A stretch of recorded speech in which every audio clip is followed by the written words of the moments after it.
Bu Mega jadi presiden saat Indonesia penuh konflik. Waktunya kita kasih paham. Kita semua tahu Indonesia itu negara besar dengan beragam suku, budaya, dan kepentingan. Tapi justru karena keberagaman itu, Indonesia sering menghadapi konflik terutama pasca reformasi. Nah, di tengah situasi yang penuh gejolak itu, Ibu Megawati Soekarno Putri naik jadi presiden. Boleh dibilang masa jabatannya penuh tantangan. Tapi justru di masa itu, Bu Mega mengambil langkah besar untuk nyelesain konflik-konflik yang udah bertahun-tahun membelah negeri ini. Kita mulai dari konflik Aceh dulu ya, sebagai langkah awal perdamaian. Salah satu konflik terbesar yang coba diselesaikan Bu Mega adalah konflik bersenjata di Aceh. Konflik ini udah berlangsung sejak tahun 1976 antara pemerintah Indonesia dan Gerakan Aceh Merdeka. Dan selama itu ribuan nyawa melayang. Nah, di masa Bu Mega, tepatnya tahun 2002, dimulailah perjanjian Cessation of Hostilities Agreement atau KOHA yang ditandatangani di Jenewa.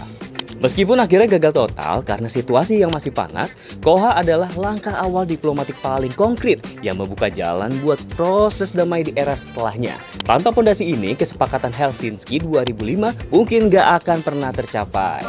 Next, ke penanganan konflik Poso dan Maluku. Selain Aceh, Bu Mega juga fokus ke konflik horizontal yang terjadi di Poso, Sulawesi Tengah, dan Maluku. Di dua daerah ini, konflik antar kelompok agama menewaskan lebih dari 5.000 orang sejak akhir 90-an. Pemerintah di bawah Bu Mega melanjutkan upaya perdamaian yang sebelumnya digagas melalui perjanjian Malino I dan II. Yang menarik, beliau nggak cuma fokus pada perjanjian politik aja nih, tapi juga pada pemulihan sosial dan ekonomi.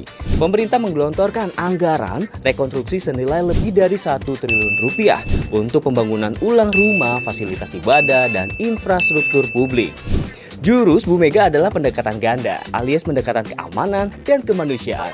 Di Aceh misalnya, saat kondisi makin rumit, beliau memberlakukan darurat militer tahun 2003 dengan tujuan memotong kekuatan militer GAM, tapi di saat yang sama, pemerintah tetap membuka ruang dialog dan memberikan akses bantuan kemanusiaan.